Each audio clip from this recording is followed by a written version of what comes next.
Have you ever noticed that in Avengers Age of Ultron, Ultron seemed to have a special kind of affection for Wanda? During the final battle, when everything was collapsing and his own destruction was imminent, Ultron still took a moment to warn Wanda that she would die if she stayed behind.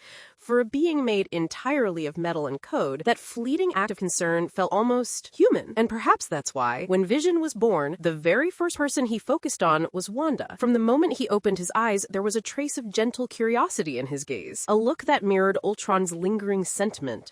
As the story unfolded, Wanda and Vision drew closer, fought side by side, and eventually fell in love. It's as if the fragment of emotion Ultron once felt for her found new life, evolved within Vision. But to understand this, we have to remember, Ultron was never a purely evil creation. He was an artificial intelligence born from Tony Stark and Bruce Banner's attempt to merge human logic with the data from the Mind Stone. In other words, Ultron carried within him the blueprint of human emotion, along with all its imperfections. When he uploaded roughly half of his consciousness into Vision's synthetic body, it's entirely possible that what transferred wasn't just raw code or logic, but also the emotional imprints he had begun to develop, especially those directed toward Wanda. From this perspective, Vision is more than just Tony's technological masterpiece. He is also the continuation of Ultron's failed attempt at humanity. Vision inherited Ultron's intellect, yes, but perhaps also the emotional residue of his creator's unfulfilled feelings.